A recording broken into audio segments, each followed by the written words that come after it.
అందరికీ నమస్కారం. SR24 న్యూస్కి స్వాగతం. మన SR24 న్యూస్లో ఎడ్యుకేషన్ అప్డేట్స్ ఒక ప్రాముఖ్యత ఉంది. దీనికి సంబంధించి ఎడ్యుకేషనల్ అప్డేట్స్లో మొన్న ఈ మధ్యకాలంలో చేసిన వీడియో 10th క్లాస్ తర్వాత మనం ఏం చేయాలా, మనం ఏ కోర్సెస్ చేస్తే బాగుంటుందనే ఒక వీడియో చేసాం. దానికి మంచి రెస్పాన్స్ వచ్చింది. ఇప్పుడు ఏంటంటే ముఖ్యంగా 10th క్లాస్ అయిపోయిన తర్వాత చాలా కాలం నుంచి గవర్నమెంట్ జాబ్స్ కోసం ఎవరైతే చూస్తున్నారో వాళ్ళకి రైల్వే రిక్రూట్మెంట్ బోర్డు 9,970 పోస్టులకి నోటిఫికేషన్ అయితే విడుదల చేసింది. గతంలో నోటిఫికేషన్ విడుదల చేసింది. దాంట్లో CBT1, CBT2 అని 2 దశల్లో ఎగ్జామ్స్ ఉంటాయి. ఫస్ట్ దశ ఏదైతే ఉందో దాంట్లో క్వాలిఫై అయిన తర్వాత సెకండ్ దశలోకి వస్తారు. ఇది జరిగింది. మొన్న ఏంటంటే చాలా మంది 1 మార్కుల్లో 2 మార్కుల్లో ఉండిపోయి చాలా బాధపడ్డారు. అదేవిధంగా ఎక్కడ తప్పు చేశారు, ఎక్కడ ఎలాంటి తప్పులు, చిన్న చిన్న తప్పుల వల్ల మార్కులు పోయాయి, కట్ ఆఫ్లో ఎంత పోయింది, నేను అనవసరంగా అన్ని పెట్టేశానా, ఇలా బాధపడిన వాళ్ళందరికీ కూడా లక్కీ ఛాన్స్ అనే చెప్పాలి. ALP 2025 నోటిఫికేషన్ అయితే ఆల్రెడీ రిలీజ్ అయింది. ఈ నోటిఫికేషన్కి సంబంధించి 9,970 పోస్టులకి నోటిఫికేషన్ అయితే వచ్చింది. దీంట్లో ముఖ్యమైన తేదీలు కూడా అనౌన్స్ చేశారు. ఒకటి 29/3/2025న ఇది నెట్లో పెట్టడం జరిగింది. మనకి ఓపెనింగ్ డేట్, ఆన్లైన్ అడ్మిషన్స్ అన్నీ కూడా 12/4/2025 ఓపెన్ అయ్యాయి. ఆల్రెడీ ఆన్లైన్లో ఓపెన్లో ఉన్నాయి. అదేవిధంగా క్లోజింగ్ డేట్ కూడా 11/5/2025 రాత్రి 11:59 వరకు కూడా అందుబాటులో ఉంటుంది. ఇది ముఖ్యమైన డేట్స్, దీన్ని మీరు గుర్తుంచుకోవాలి. అదేవిధంగా RRB ALPలో సంబంధించి దేశంలో అన్ని రాష్ట్రాలు మరియు కేంద్ర పాలిత ప్రాంతాల్లో ఏదైతే రిక్రూట్మెంట్ ఉందో ఆ రిక్రూట్మెంట్ అంతటినీ కూడా క్రోడీకరించి ఈ ALPకి ఇవ్వడం జరిగింది. ఇది సెంట్రల్ గవర్నమెంట్ జాబు. ఇది రైల్వే రిక్రూట్మెంట్ బోర్డు అనౌన్స్ చేసింది.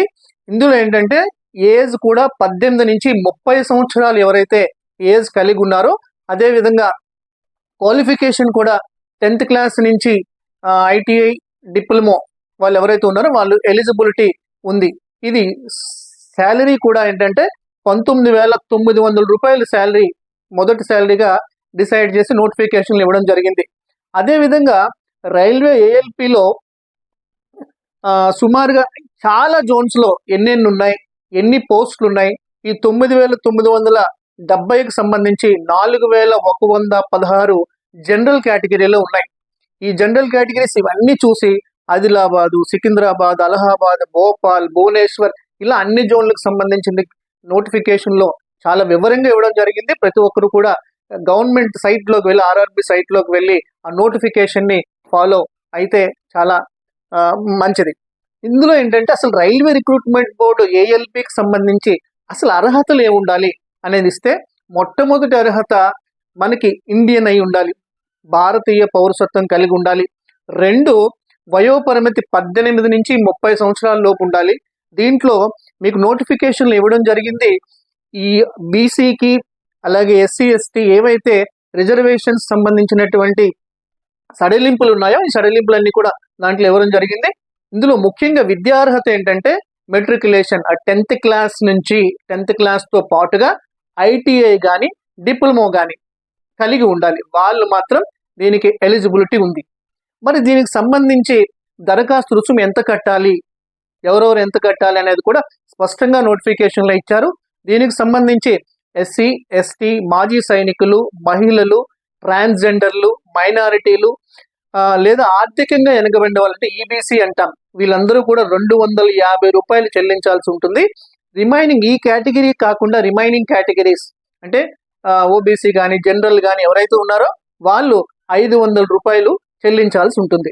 ఇది ఆన్లైన్లో మాత్రమే చెల్లించాల్సి ఉంటుంది. అసలు దరఖాస్తు ఎలా చేసుకోవాలి? దరఖాస్తు ఎలా చేసుకోవాలంటే మీరు దరఖాస్తు చేసేటప్పుడు RRB అధికారిక వెబ్సైట్లోకి వెళ్ళాల్సి ఉంటుంది. మొదటి పాయింట్. రెండో పాయింట్ ఏంటంటే అవసరమైనప్పుడు మన ఖాతాకు సంబంధించి మీకు ఈమెయిల్ ఉండాలి, అదేవిధంగా ఫోన్ నెంబర్ కూడా మీకు ఉండాలి. అలాగే అభ్యర్థులు తప్పనిసరిగా దీంట్లోకి మీ డేటాని అప్లోడ్ చేయాల్సి. దరఖాస్తు రుసుమును మాత్రం తప్పనిసరిగా ఆన్లైన్లోనే మీరు కట్టాల్సి ఉంటుంది. ఆన్లైన్లో దరఖాస్తు రుసుము కట్టిన వెంటనే ఇమీడియట్గా మీ అప్లికేషన్ ఏదైతే ఉందో దాన్ని డౌన్లోడ్ చేసుకోవాలి. ఎందుకంటే బై ఫ్యూచర్లో మీకు ఏదైనా ఈ నెంబర్లు కానీ ఇవన్నీ కావాలనుకునేటటువంటి ఒక సాఫ్ట్ కాపీ పెట్టుకోండి మీ దగ్గర. అదేవిధంగా మీకు హార్డ్ కాపీ కూడా తీసుకొని రెడీగా పెట్టుకోండి. నెక్స్ట్ ఏంటంటే దీనికి సంబంధించి అసలు ఆర్ఆర్బి ఏఎల్పికి సంబంధించినటువంటి జీతభత్యాలు ఎలా ఉంటాయి అనే విషయానికి వచ్చేటట్టుంటే ఇది 7వ కేంద్ర వేతన సంఘం ప్రకారంగా ఇదేమైందంటే సుమారుగా 19,700 నుంచి 35,000 వరకు కూడా దీని యొక్క శాలరీ అనేది ఉండడం జరుగుతుంది. దీన్ని మీరు అబ్జర్వ్ చేసుకోవాలి. ముఖ్యంగా ఇక్కడి వరకు దరఖాస్తుకు సంబంధించినటువంటి విషయాలు పూర్తయ్యాయి. ఇక ఆర్ఆర్బి ఏఎల్పిలో సిలబస్ ఏముంటుంది అసలు అనే విషయానికి వస్తే అందులో CBT 1 ఎగ్జామ్ ఉంటుంది. ఫస్ట్ CBT 1 రాయాల్సి ఉంటుంది. CBT 1 తర్వాత అందులో క్వాలిఫై అయితేనే CBT 2 ఉంటుంది. దాని తర్వాత CBAT యాప్టిట్యూడ్ టెస్ట్ ఉంటుంది. తర్వాత సర్టిఫికేట్ వెరిఫికేషన్, తర్వాత మెడికల్ ఉంటుంది. ఈ విధంగా ప్రాసెస్ అనేది ఉంటుంది. CBT 1 అనేది కంపల్సరీగా మీరు రాయాల్సి ఉంటుంది. CBT 1కి సంబంధించి మీకు 75 మార్కులకు సంబంధించినటువంటి కంప్యూటర్ బేస్డ్ టెస్ట్ ఉంటుంది. దీంట్లో మీరు జనరల్ సైన్స్, మ్యాథమెటిక్స్, రీజనింగ్ ఇలా మీకు 75 బిట్స్ ఇస్తారు. ఒక్కొక్క బిట్కి ఒక్కొక్క మార్క్ అనేది సూచించడం జరుగుతుంది. 75 కూడా మీరు సుమారుగా 60 నిమిషాల్లో రాయాల్సి ఉంటుంది. ఇందులో ఒకవేళ మీరు ఏదైనా తప్పు రాస్తే 1/3 మీకు మార్కు కూడా తీసేయడం జరుగుతుంది. కాబట్టి దాన్ని దృష్టిలో పెట్టుకొని మీరు ఆన్సర్ చేయాల్సి ఉంటుంది. ఇది క్వాలిఫై అయితేనే CBT 2 అనేది మీరు ఎలిజిబిలిటీ అనేది ఉంటుంది, గుర్తుపెట్టుకోండి. ఇందులో CBT 1లో క్వాలిఫై కాకపోతే CBT 2కి మీరు ఎలిజిబిలిటీ ఉండదు. ఇంకొక విషయం ఏంటంటే CBT 2కు సంబంధించింది కూడా సుమారుగా ఫస్ట్ 90 నిమిషాలు టెస్ట్ ఉంటుంది. ఇది 2 దశల్లో ఉంటుంది టెస్ట్. ఫస్ట్ దశలో ఏంటంటే మ్యాథమెటిక్స్, జనరల్ సైన్స్, రీజనింగ్ ఇలా మీకు సుమారుగా 100 బిట్స్ ఉంటాయి. 100 బిట్స్కి కూడా 90 నిమిషాల్లో మీరు రాయాల్సి ఉంటుంది. ఇది అయిపోయిన తర్వాత ఈ ఏఎల్పికి సంబంధించి గుర్తుపెట్టుకోండి, మీరు 10th క్లాస్తో పాటు ITI కానీ లేదా డిప్లొమా కానీ అన్నాం.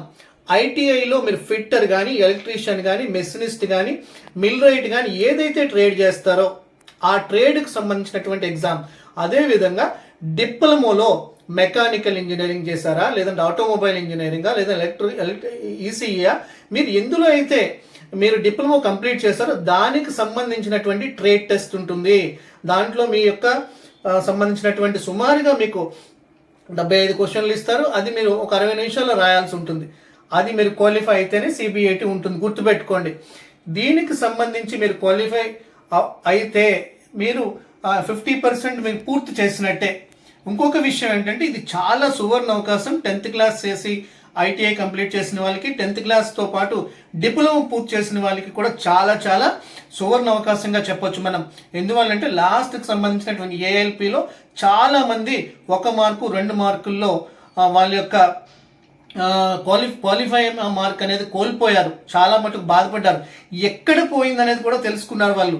ఎందుకంటే నేను మొత్తం బిట్స్ అన్ని పెట్టేశాను, దాంట్లో నాకు ఈ కట్ ఆఫ్ మార్కులు ఏదైతే 1/3 మార్క్ ఉందో దాంట్లో నాకు మార్కులు పోయాయి అని చాలామంది బాధపడిన వాళ్ళు మనం చూసాం. కాబట్టి ఈసారి కూడా చాలా జాగ్రత్తగా ప్రిపేర్ అవ్వండి. మీరు ప్రిపరేషన్లో కూడా గుర్తుపెట్టుకోండి, ఇప్పుడు అందరి దగ్గర కూడా మొబైల్ ఫోన్స్ ఉన్నాయి, గూగుల్ అవైలబిలిటీ ఉంది. మీరు ఏదైనా అర్థమెటిక్ కానీ, రీజనింగ్ కానీ ఏదైతే చదువుతారో వాటికి సంబంధించిన టెక్నిక్స్ని గుర్తుపెట్టుకోండి. రోజు ఒక టైం టేబుల్ వేసుకోండి. మీకు ఇంకా టైం ఉంది కాబట్టి ఖచ్చితంగా మీ అందరూ క్వాలిఫై అవుతారు. మీరు కష్టపడితే మాత్రం క్వాలిఫై కాకుండా ఉండడం అనేది లేదు. కాబట్టి మీరు ఖచ్చితంగా దీంట్లో ఈ బేసిస్లో చదవండి. చదివితే ఖచ్చితంగా క్వాలిఫై అవుతారు. 2 ఏంటంటే చాలా చాలా చాలా సువర్ణ అవకాశం. దీంతో పాటుగా మీరు గుర్తుంచుకోవాల్సిన విషయం ఏంటంటే ఈ ఏఎల్పికి సంబంధించి మీరు సెంటర్స్ పెట్టుకునేటప్పుడు కూడా మీరు జాగ్రత్తగా మీరు సెంటర్స్ మీరు పెట్టుకోండి. పెట్టుకున్న తర్వాత దీని యొక్క ఏవైతే దీని డాక్యుమెంట్స్ ఉన్నాయో డాక్యుమెంట్స్ అన్నీ కూడా మీరు ఎప్పటికప్పుడు మీ మెయిల్లో కానీ లేదంటే మీ యొక్క హార్డ్ కాపీ కింద కానీ పెట్టుకోవాల్సి ఉంది. దీంతో పాటుగా మేము సుమారుగా ఈ ఏఎల్పి ఏదైతే చేసామో ఈ వీడియోని ఇప్పుడు దాకా ఈ వీడియో చూసి లైక్ చేయండి. ఫస్ట్ ఇప్పటి వరకు ఎవరైనా సబ్స్క్రైబ్ చేసుకోకపోతే మా ఛానల్ని సబ్స్క్రైబ్ చేయండి.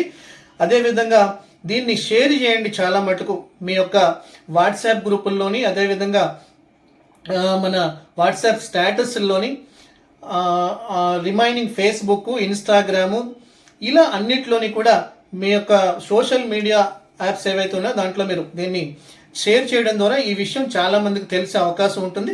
భవిష్యత్తులో మేము చేసే వీడియోస్ కూడా ఈ సెట్ కానీ పోలీస్ సెట్కి సంబంధించింది కానీ బైపీసీ తర్వాత ఏంటి అనే విషయాలు ఈ వీడియోస్ అని కూడా మేము భవిష్యత్తులో చేయాలనుకుంటున్నాం. దీనికి సంబంధించి కూడా ఎక్కువ అప్డేట్స్ మీకు వస్తాయి. లైక్ చేసిన తర్వాత పక్కన గంట సింబల్ కొట్టడం మర్చిపోకండి. గంట సింబల్ కొట్టండి. దీని తర్వాత ఏంటంటే దీనికి సంబంధించి ఈ సెట్కి సంబంధించి ఏమైనా మీకు ఇబ్బందులు ఉండేటట్టుంటే మెయిల్ ఐడి ఇవ్వడం జరిగింది. మీకు మెయిల్ చేయండి, లేదంటే కామెంట్ చేయండి. ఇమీడియట్గా మీకు దానికి సంబంధించినటువంటి ఏవైతే సలహా సంప్రదింపులు ఉన్నాయో మీకు మెయిల్ ద్వారా తెలియజేయడం జరుగుతుంది. అందరికీ నమస్కారం, ధన్యవాదాలు.